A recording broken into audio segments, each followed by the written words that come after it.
नीतीश कुमार के राज्यसभा जाने के फैसले पर बधाइयों का सिलसिला भी शुरू हो चुका है। डिप्टी सीएम सम्राट चौधरी ने पोस्ट कर नीतीश कुमार को राज्यसभा उम्मीदवार बनाए जाने पर बधाई दी। सम्राट चौधरी ने पोस्ट में लिखा, आप हमारे प्रेरणा स्रोत हैं और बिहार के विकास के लिए सदा प्रेरणा स्रोत रहेंगे। नीतीश कुमार के राज्यसभा जाने के बाद जो लोग मुख्यमंत्री की रेस में हैं, उसमें सम्राट चौधरी का नाम भी शामिल है। नीतीश कुमार के राज्यसभा जाने पर तेजस्वी यादव ने बीजेपी पर निशाना साधा। तेजस्वी ने बीजेपी पर नीतीश को टॉर्चर करने का आरोप लगाया। तेजस्वी ने कहा कि बीजेपी ने नीतीश को हाईजैक कर लिया है, ये लोग उनकी पार्टी को खत्म कर देंगे। बिहार में बीजेपी महाराष्ट्र मॉडल और आरएसएस के एजेंडे को लागू करना चाहती है। जो मैंने कहा था आखिर में वही हुआ। बीजेपी अपने सहयोगियों के साथ ऐसा ही करती है। बिहार में अब रबर स्टैंप सीएम बनेगा। नीतीश के राज्यसभा जाने पर आरजेडी ने चुटकी ली। प्रवक्ता मृत्युंजय तिवारी ने कहा, बीजेपी नीतीश को इतनी जल्दी निपटाएगी इसका अंदाजा नहीं था। बिहार में अभी भी संभावना के द्वार खुले हैं। जो हमारे नेता तेजस्वी कह रहे थे वही हुआ। आरजेडी सांसद मनोज झा ने इसे शिंदे मॉडल बताया। उन्होंने कहा कि बीजेपी ने बिहार में शिंदे मॉडल लागू किया। नीतीश की पोस्ट पर मनोज झा ने कहा, ये पोस्ट दिल्ली दरबार से हुई है। नीतीश कुमार का राजनीतिक सफर दिलचस्प और संघर्षपूर्ण रहा। 1985 में नीतीश ने निर्दलीय उम्मीदवार के रूप में विधानसभा में कदम रखा। 1989 में पहली बार संसद से चुने गए सांसद बने। केंद्र में मंत्री का पदभार भी संभाला। 1994 में जॉर्ज फर्नांडिस के साथ समता पार्टी बनाई और यही उनके राजनीतिक जीवन का अहम मोड़ साबित हुआ। 1996 में वाजपेयी सरकार में रेल मंत्री बने, कृषि मंत्री भी रहे। 2000 में केंद्र से बिहार लौटे और पहली बार सीएम बने, लेकिन 7 दिन की सरकार चली। 2005 में फिर सीएम बने और फिर 20 साल में 10 बार मुख्यमंत्री की कुर्सी पर बैठने का रिकॉर्ड बनाया। बिहार से तेजस्वी यादव के भी राज्यसभा जाने की अटकलें थी, जो आज खत्म हो रही हैं। आरजेडी से अमरेंद्रधारी सिंह ने नामांकन दाखिल कर दिया है, जिसके बाद तेजस्वी ने राज्यसभा जाने की अटकलों को पूरी तरह से खत्म कर दिया। दरअसल आरजेडी के पास फिलहाल 35 विधायक हैं और राज्यसभा की कुर्सी पाने के लिए 41 विधायक चाहिए। इसके लिए उसे एआईएमआईएम के 5, बीएसपी के 1 विधायक का समर्थन जरूरी है, जो कि संभव नहीं था। ऐसे में तेजस्वी यादव रिस्क नहीं लेना चाहते थे। मिडिल ईस्ट में जारी जंग पर राहुल गांधी ने बड़ा दावा किया। राहुल ने ट्वीट कर कहा कि अभी आगे और तूफान आने वाला है। ये लड़ाई हमारे आसपास तक पहुंच गई है। हिंद महासागर में ईरानी जंगी जहाज पर हमला कर उसे डुबो दिया गया, फिर भी हमारे पीएम चुप हैं। ऐसे वक्त में एक मजबूत हाथ की जरूरत है, लेकिन कॉम्प्रोमाइज्ड पीएम ने हमारी स्ट्रेटेजिक ऑटोनॉमी को सरेंडर कर दिया।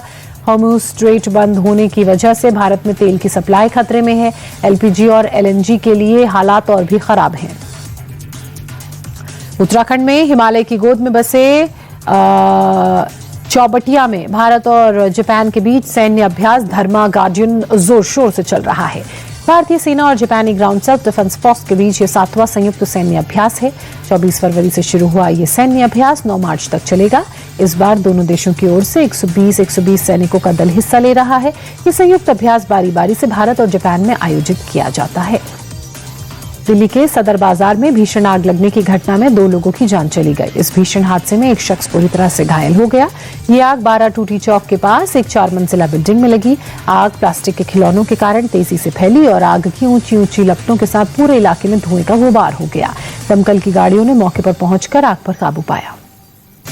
नेपाल में आम चुनावों के लिए मतदान शाम 5 बजे तक चलेगा। अंतरिम प्रधानमंत्री सुशीला कार्की ने काठमांडू में वोट डालने के बाद कहा, मेरा कर्तव्य पूरा हो गया है। काठमांडू के पूर्व मेयर और रैपर बालेंद्र शाह ने भी काठमांडू के एक पोलिंग बूथ पर मतदान किया, लोगों से वोट डालने की अपील की। सितंबर 2025 में जेनजी आंदोलन के बाद नेपाल में तनाव हो गया था और उसके बाद ये पहला चुनाव है। 275 संसदीय सीटों के लिए मतदान हो रहा है। 6500 से ज्यादा उम्मीदवार चुनावी मैदान में हैं। यूक्रेन के माइकोलाइव और स्लोवेंस्क क्षेत्र पर रूस का बड़ा ड्रोन अटैक हुआ। माइकोलाइव में रूसी से ड्रोन ने मरम्मत के लिए खड़ी एक ट्रेन को टारगेट किया, जिसमें एक शख्स की मौत हो गई। ट्रेन में आग लग गई। फायर फाइटिंग टीम ने तुरंत आग पर काबू पाया। वहीं स्लोवेंस्क में रूसी ड्रोन ने रिहायशी इलाकों को निशाना बनाया, जिसमें एक शख्स की मौत हो गई, 2 बुरी तरह से जख्मी हो गए। अमेरिका के एरिजोना में एक ट्रेनी विमान क्रैश होने से 3 लोग घायल हो गए। विमान के गिरने से 2 मकानों को नुकसान हुआ। विमान में मौजूद एक ट्रेनी पायलट और इंस्ट्रक्टर घायल अवस्था में पहुंचे, जबकि मकान में मौजूद एक शख्स भी जख्मी हो गया। फायर फाइटिंग टीम ने तीनों घायलों को अस्पताल में भर्ती कराया।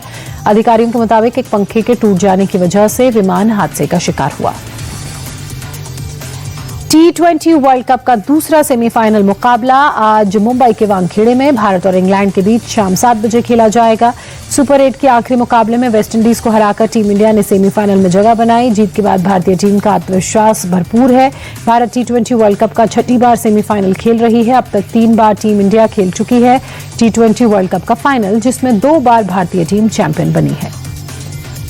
T20 वर्ल्ड कप 2026 के फाइनल में पहुंची न्यूजीलैंड की टीम। सेमीफाइनल में एक तरफा जीत दर्ज करते हुए न्यूजीलैंड ने साउथ अफ्रीका को करारी हार दी।